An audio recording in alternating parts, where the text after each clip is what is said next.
Good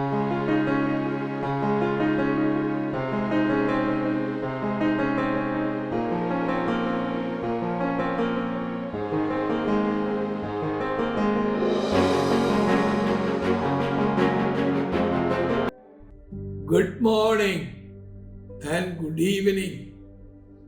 How are you everybody? നിങ്ങൾ എല്ലാവരും സുഖമായിരിക്കുന്നു എന്ന് വിശ്വസിക്കുന്നു. പ്രഭാത വന്ദനങ്ങൾ, സന്ധ്യാവന്ദനങ്ങൾ. I hope you are all doing good. നമുക്കെപ്പോഴും a cheerful heart is good medicine. A cheerful heart is a good medicine. നമ്മുടെ ജീവിതത്തിൽ സന്തോഷമുള്ള ഹൃദയം ഔഷധമാണ്. In our lives, a cheerful heart is a good medicine. ആമേൻ. സദൃശവാക്യം 17:22 പഠിക്കുമ്പോൾ Proverbs 17:22 says, സന്തുഷ്ട ഹൃദയം നല്ലൊരു ഔഷധമാണ്. a cheerful heart is a good medicine. തകർന്ന മനസ്സോ അസ്ഥികളെ ഉണക്കുന്നു. But a crushed spirit dries up the bones. നമ്മൾ എപ്പോഴും ഒരു സന്തുഷ്ട മനസ്സ്, We should always have a cheerful heart. ഒരു സന്തുഷ്ട മനസ്സ് നാം ആഗ്രഹിക്കണം. We should always desire for a cheerful അത് heart. നമ്മുടെ ജീവിതത്തിലെ ഒരു ഔഷധമാണ്. It is a good medicine in our life. ഒരു തകർന്ന മനസ്സോ നമ്മുടെ അസ്ഥികളെ ഉണക്കും. A crushed spirit dries up the bones. നിങ്ങൾ ഒരു തകർച്ചയിലാണെങ്കിൽ നിങ്ങളുടെ മനസ്സ് ഒരു വേദനയിലൂടെ പോയിക്കൊണ്ടിരിക്കും. If you are in a crushed situation, your mind is going through a painful condition. ആ വേദന നമ്മുടെ മുഖത്ത് എക്സ്പ്രസ് ചെയ്യും. That pain will be seen on our face. നിങ്ങൾ എത്ര ചിരിച്ചാലും ആ വേദന നിങ്ങളുടെ മുഖത്ത് കാണും. No matter how much you smile, that pain will be there in your face. ആ വേദന നമ്മുടെ ഉറക്കത്തെ ബാധിക്കും, നമ്മുടെ ജീവിതത്തെ ബാധിക്കും. അത് നമ്മുടെ വ്യക്തി ബന്ധങ്ങളിലേക്കുള്ള ബന്ധങ്ങൾ വ്യാപിക്കുവാനിടയായി തീരും. ജീവിതത്തിൽ ഒരുപാട് പ്രശ്നങ്ങൾ ഉണ്ടാകും. That pain will start affecting our sleep, our life and relations and cause a lot of problem in our lives. ഒരാൾ നമ്മളെ കുത്തി പറയുമ്പോൾ നമുക്ക് ഭയങ്കര വേദനകളായിരിക്കും.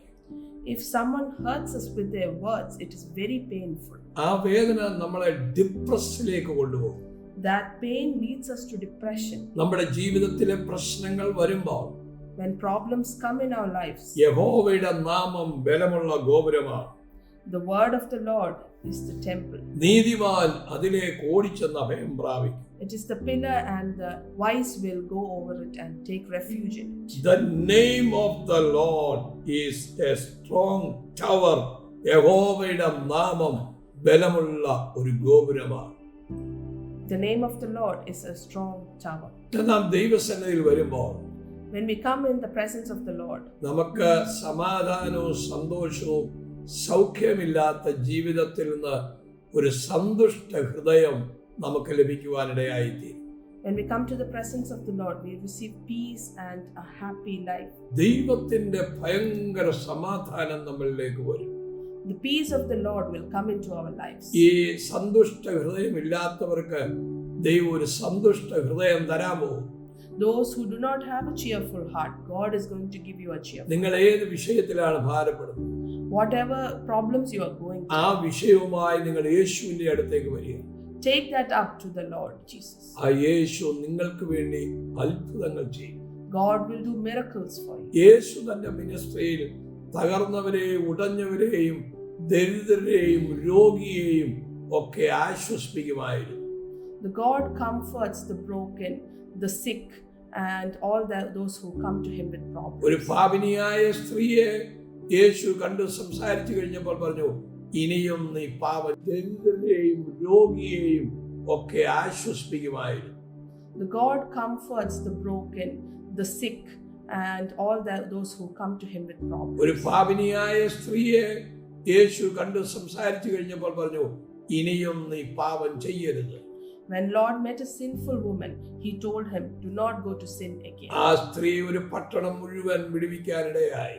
She was the reason for revival in a whole town.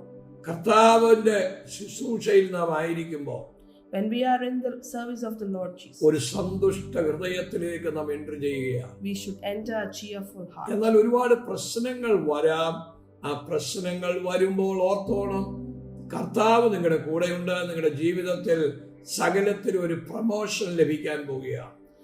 Though problems may come during those times of problems, remember that God is in your lives and He is going to promote you through these situations. സന്തുഷ്ട ഹൃദയം നല്ലൊരു ഔഷധമാകുന്നു, തകർന്ന മനസ്സോ അസ്ഥികളെ ഉണക്കുന്നു. A cheerful heart is a good medicine, but a crushed spirit dries up the bones. ഞാൻ വളരെ സ്നേഹിക്കുന്ന ഒരു ബ്രദറിനെ കണ്ടു. Recently, I met a very fond of mine, brother of mine. കുറെ നാൾ മുമ്പ് കണ്ടപ്പോഴൊക്കെ നല്ല ഫ്രഷ് ആയിട്ടിരിക്കും. Before I met him, he was always very fresh.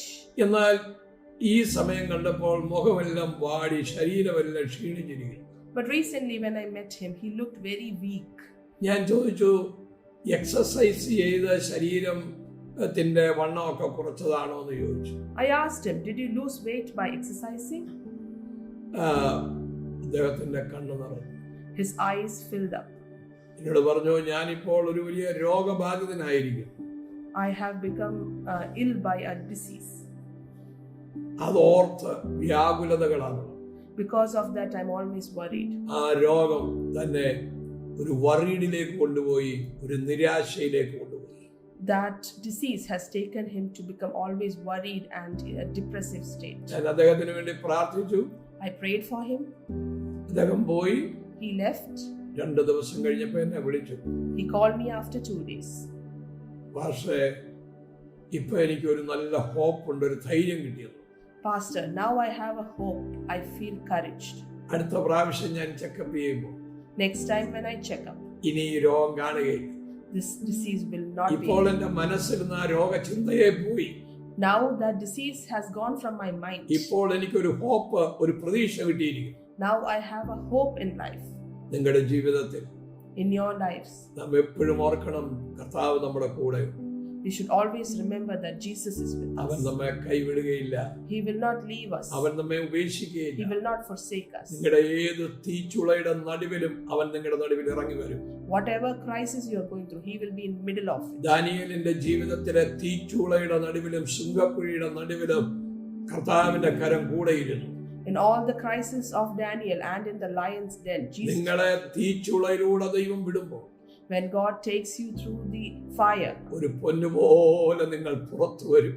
you will come out as gold. നിങ്ങളുടെ നെയിം ചേഞ്ച് ചെയ്യും. Your name will change. നിങ്ങളുടെ situations change ചെയ്യും. Your situations will change. നിങ്ങളുടെ പ്രൊമോഷൻ ഒരു നിലവാരം കൂടി ഉയരുവാനിടയാണ്. Your promotion will be one more level up. അത് ഭൗതികത്തിലും ഉണ്ടാകും, ആത്മീകത്തിലും സംഭവിക്കും. It will be in the worldly things and in the spiritual world. ഞാൻ നിങ്ങൾക്ക് വേണ്ടി പ്രാർത്ഥിക്കാം. Now I will pray for you. ഞങ്ങളുടെ കർത്താവേ, ഈ വചനം കേൾക്കുന്ന ജനത്തെ ബ്ലസ് ചെയ്യണമേ. Our Father Lord, bless the people who have heard this message. അങ്ങയുടെ കരം ഇവരെ തൊടണമേ. Let your hands touch them. എല്ലാ വൂൺസും മാറിപ്പോട്ടെ. Let all the wounds be healed. എല്ലാ പെയിൻഫുൾ സിറ്റുവേഷനും മാറട്ടെ. May all painful situations go away. യേശുവിന്റെ നാമത്തിൽ ബ്ലസ് ചെയ്യുന്നു. In the name of Jesus Christ, I bless them. ചെയ്താട്ടെ. Let miracles happen. യേശുവിൻ നാമത്തിൽ തന്നെ. In the name of Jesus Christ. Amen. Amen. God bless you. I love you. കർത്താവ് നിങ്ങളെ അനുഗ്രഹിക്കട്ടെ. ഒരു സന്തുഷ്ട ഹൃദയം തന്ന് കർത്താവ് നിങ്ങളെ അനുഗ്രഹിക്കട്ടെ. God bless you. May God bless you with a cheerful heart. Amen. December മാസം 25, 26, 27 ഈ തീയതികളിൽ എക്സോസിയ കോൺഫറൻസ് മലേക് പ്രയർ മൗണ്ടനിൽ വെച്ച് നടക്കും. On December 25, 26, 27, the Melek Exousia Prophetic Conference is happening at Melek Prayer Tower in Punalur. നിങ്ങൾ ആരും ആ മീറ്റിംഗ് മിസ് ചെയ്യരുത്. None of you should miss that meeting. നിങ്ങൾ എല്ലാവരും കടന്നു വരാൻ ഓർപ്പിക്കുന്നു. I remind you all to come and attend. God bless you. Love you. God bless you.